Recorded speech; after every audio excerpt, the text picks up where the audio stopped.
নমস্কার, Olympic YouTube চ্যানেলে কৃষ্ণলীলার ধারাবাহিক পর্বে আপনাদের স্বাগত জানাই। আজকের পর্ব তৃণাবর্ত উদ্ধারের দ্বিতীয় পর্ব। চ্যানেলে যারা নতুন তাদের অনুরোধ জানাবো চ্যানেলটি সাবস্ক্রাইব করে ধারাবাহিক কৃষ্ণলীলা শ্রবণ করুন। আসুন তৃণাবর্ত উদ্ধার দ্বিতীয় পর্ব শুরু করি। সবাই শিশুটির সৌভাগ্য কামনা করে তারা পরমেশ্বর ভগবানের আরাধনা করতে থাকলেন। যে সমস্ত ব্রাহ্মণেরা সেখানে উপস্থিত ছিলেন তারা সকলেই অত্যন্ত সুযোগ্য, কেননা তাদের চিত্তে ঈর্ষার লেশ মাত্র ছিল না। তারা কখনো অসত্য আচরণ করেননি, তারা কখনো গর্বান্বিতও হয়নি।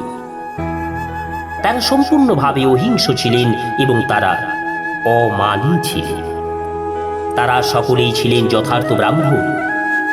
এই ধরনের ব্রাহ্মণদের আশীর্বাদ কখনো মিথ্যা হয় না। এই ব্রাহ্মণদের প্রতি দৃঢ় বিশ্বাস সহকারে নন্দ মহারাজ কিন্তু শিশু কৃষ্ণকে তার কোলে তুলে নিলেন এবং পুণ্য ঔষধিযুক্ত জলে তার অভিষেক করলেন। ব্রাহ্মণেরা তখন ঋক, যজু এবং সামবেদ থেকে মন্ত্র উচ্চারণ করলেন। শাস্ত্রে বলা হয়েছে যে যথার্থ ব্রাহ্মণ না হলে বৈদিক মন্ত্র পাঠ করা উচিত নয়। এখানে আমরা দেখতে পাই যে সেই সমস্ত ব্রাহ্মণেরা সমস্ত ব্রাহ্মণ সুলভ গুণের দ্বারা ভূষিত ছিলেন। নন্দ মহারাজেরও তাদের প্রতি পূর্ণ বিশ্বাস ছিল। তাই তিনি বৈদিক মন্ত্র উচ্চারণ করে শাস্ত্রীয় আচার অনুষ্ঠান করতে তাদের আহ্বান করেছিলেন। নানা রকম উদ্দেশ্যে নানা রকম ধরনের যজ্ঞ করার নির্দেশ দেওয়াও আছে, কিন্তু যথার্থ ব্রাহ্মণ না হলে সেই মন্ত্রগুলি উচ্চারণ করা যায় না। এবং যেহেতু এই কলিযুগে এই ধরনের যজ্ঞ ব্রাহ্মণ পাওয়া যায় না, তাই এই যুগে সব রকমের বৈদিক যাগযজ্ঞ অনুষ্ঠান নিষিদ্ধ। তাই শ্রী চৈতন্য মহাপ্রভু এই যুগের জন্য কেবল একটি নাম যজ্ঞ বিধির নির্দেশ দিয়ে গেছেন। সেই যজ্ঞটি কি? সংকীর্তন যজ্ঞ, অর্থাৎ ভগবানের নাম সমন্বিত মহামন্ত্র হরে কৃষ্ণ কৃষ্ণ কৃষ্ণ হরে হরে, হরে রাম রাম রাম হরে হরে, এই কীর্তন করা। ব্রাহ্মণেরা যখন দ্বিতীয়বার বৈদিক মন্ত্র পাঠ করলেন এবং যজ্ঞ অনুষ্ঠান করলেন, তখন নন্দ মহারাজ আবার তাদের প্রচুর পরিমাণে শস্য দান করলেন এবং অসংখ্য গাভীও দান করলেন। এই সমস্ত গাভীগুলির গায়ে ছিল সোনার জরির কাজ করা বস্ত্র, তাদের শিংগুলি ছিল স্বর্ণ অলঙ্কারে ভূষিত, তাদের খুরগুলি ছিল রূপার পাত দিয়ে মোড়া, আর তাদের গলায় ছিল ফুলের মালা। তার অদ্ভুত শিশুপুত্র শ্রীকৃষ্ণের মঙ্গলের জন্য তিনি অপর্যাপ্তভাবে ব্রাহ্মণদের দান করলেন এবং ব্রাহ্মণেরাও তার বিনিময়ে প্রাণ ভরে শ্রীকৃষ্ণকে আশীর্বাদ করলেন। এই সমস্ত সুযোগ্য ব্রাহ্মণের আশীর্বাদ কখনো নিষ্ফল হয় না। এই উৎসবের পর একদিন মা যশোদা শ্রীকৃষ্ণকে কোলে তুলে নিয়ে আদর করছিলেন। হঠাৎ তার মনে হলো এই শিশুটি যেন অত্যন্ত ভারী হয়ে উঠেছে এবং তাকে আর বহন করতে না পেরে তিনি অনিচ্ছা সত্ত্বেও তাকে মাটির উপরে রাখলেন। আর তার কিছুক্ষণ পরেই তিনি নানা রকম গৃহকর্মে ব্যস্ত হয়ে পড়লেন। এই সময় তৃণাবর্ত নামক কংসের এক অনুচর কংসের দ্বারা আদিষ্ট হয়ে এক ঘূর্ণিঝড়ের রূপ নিয়ে সেখানে এসে উপস্থিত হল। সে সেই শিশুটিকে তার কাঁধের উপর তুলে নিল এবং ধুলার আশি দিয়ে সমস্ত গোকুল আচ্ছন্ন করে ফেলল। তার ফলে কেউই আর কিছুই দেখতে পেল না এবং চারিদিকে তখন অন্ধকার আচ্ছন্ন হয়ে গেল। এই ভীষণ দুর্যোগের সময় মা যশোদা তার শিশুটিকে যেখানে রেখেছিলেন সেখানে আর দেখতে পেলেন না। শ্রীকৃষ্ণকে তখন ঘূর্ণিঝড় রূপী তৃণাবর্তসুর আকাশে উড়িয়ে নিয়ে গেছে। শ্রীকৃষ্ণকে না দেখতে পেয়ে মা যশোদা তখন মৃত বৎসা গাভীর মতো ভূমিতে পড়ে করুণ ভাবে রোদন করতে লাগলেন। মা যশোদা যখন এইভাবে বিলাপ করতে করতে কাঁদতে লাগলেন, তখন সমস্ত ব্রজ গোপিকারা চারিদিকে শ্রীকৃষ্ণকে খুঁজে বেড়াতে লাগলেন, কিন্তু কোথাও তাকে খুঁজে পাওয়া গেল না। তৃণাবর্ত তখন শ্রীকৃষ্ণকে নিয়ে নভমণ্ডলে অনেক উপরে উঠে গেছে, কিন্তু হঠাৎ শিশুটি এত ভারী হয়ে উঠল যে তাকে নিয়ে তার উপরে উঠতে পারল না।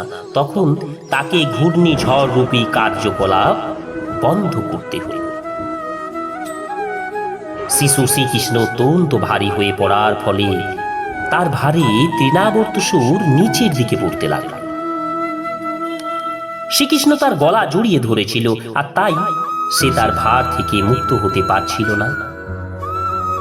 তৃণাবর্তের শ্রীকৃষ্ণকে একটা পর্বতের মতো ভারী মনে হল। সে তার থেকে মুক্ত হওয়ার চেষ্টা করলো, কিন্তু পারল না।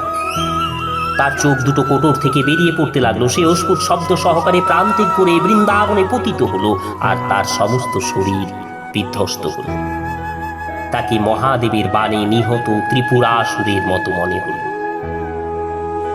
পাথরের উপর পতনের ফলে তার সমস্ত শরীর বিধ্বস্ত হয়ে গেল। সমস্ত ব্রজবাসীরা তখন তার সেই শরীরটিকে দেখতে পেল। ব্রজগোপিকারা তখন সেই নিহত অসুরটিকে এবং তার বুকের উপর ক্রিয়ারত কৃষ্ণকে দেখলেন। তখন ছুটে গিয়ে তারা গভীর স্নেহের সঙ্গে শ্রীকৃষ্ণকে কোলে তুলে নিলেন। এইভাবে শ্রীকৃষ্ণকে ফিরে পেয়ে গোপ এবং গোপাঙ্গনারা অত্যন্ত আনন্দিত হলেন। তখন তারা বলাবলি করতে লাগলেন, কি আশ্চর্যের বিষয় দেখো, এই অসুরটা শ্রীকৃষ্ণকে খাওয়ার জন্য তাকে চুরি করে নিয়ে গিয়েছিল, কিন্তু পরিণামে তারই মৃত্যু হল।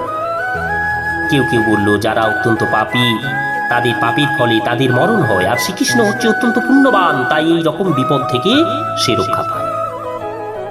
আর আমরাও নিশ্চয়ই আমাদের পূর্বজন্মে অনেক যাগযজ্ঞের অনুষ্ঠান করেছি, পরমেশ্বর ভগবানের আরাধনা করেছি, অনেক ধন সম্পদ দান করেছি, মানুষের মঙ্গলের জন্য অনেক অনেক ভালো কাজ করেছি, আর সেই পুণ্যকর্মের ফলেই এই শিশুটি সমস্ত বিপদ থেকে রক্ষা পেয়ে যায়। গোপীরা নিজেদের মধ্যে বলাবলি করতে লাগলেন, আমাদের পূর্বজন্মে আমরা না জানি কি কঠোর তপস্যা করেছিলাম, কিংবা ভগবানের আরাধনা করেছিলাম, যা জনহিতকর কাজ করেছিলাম, বটবৃক্ষ রোপণ করেছিলাম, কূপ খনন করেছিলাম, যার ফলে বালকটি আজ মৃত্যুমুখ থেকে ফিরে এসে আমাদের আনন্দিত করেছে। এই আশ্চর্য ঘটনা দর্শন করে নন্দ মহারাজ বাসুদেবের সাবধান বাণী স্মরণ করতে লাগলেন।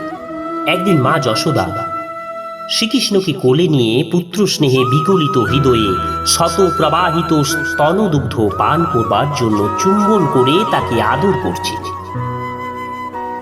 এমন সময় শ্রীকৃষ্ণ হাই তুললেন এবং যশোদা দেবী তার মুখের মধ্যে আকাশ, স্বর্গ, মর্ত, জ্যোতিষচক্র, সূর্য, চন্দ্র, অগ্নি, বায়ু, সমুদ্র, দ্বীপ, পর্বত, নদী, বন এবং স্থাবর জঙ্গম সমস্ত কিছুই দেখতে পেলেন।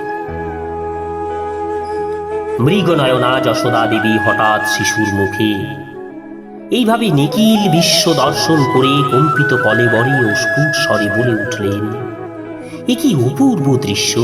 তিনি আর কিছু বলতে পারলেন না, কেবল তার নয়ন মুদিত করে তিনি বিস্ময়ান্বিতা হয়ে রইলেন। শিশুরূপে মাতৃ করে অবস্থানকালে শ্রীকৃষ্ণের এই রূপ বিশ্বরূপ প্রদর্শন প্রমাণ করে যে পরমেশ্বর ভগবান সর্ব অবস্থাতেই পরমেশ্বর ভগবান। তা তিনি মাতৃ করে একটি শিশুরূপে নিজেকে প্রকাশিত করুন, বা কুরুক্ষেত্রে রণাঙ্গনে একজন সারথী রূপে নিজেকে প্রকাশিত করুন। নির্বিশেষবাদীদের যে অনুমান, যে ধ্যান বা যে যোগ বা অন্য কোনো জড় প্রক্রিয়ার মাধ্যমে মানুষ ভগবান হতে পারে, তা এখানে ভ্রান্ত বলে প্রমাণিত। ভগবান সর্ব অবস্থাতেই ভগবান, তার জীব হচ্ছে ভগবানের বিভিন্ন অংশ। তারা কখনোই অচিন্ত, অপ্রাকৃত, শক্তি সম্পন্ন ভগবানের সমকক্ষ হতে পারে না। নমস্কার। তৃণাবর্ত উদ্ধারের দ্বিতীয় পর্বের আজকে এখানেই সমাপ্তি। আগামী পর্বে বিশ্বরূপ দর্শন। চ্যানেল যারা নতুন, শ্রীকৃষ্ণ লীলার ধারাবাহিক পর্বগুলি শ্রবণ করার জন্য চ্যানেলটি সাবস্ক্রাইব করে সাথে থাকুন। আজ এই পর্যন্তই, নিয়ে আসবো পরের পর্বে। সবাই সুস্থ এবং ভালো থাকুন। নমস্কার, ধন্যবাদ।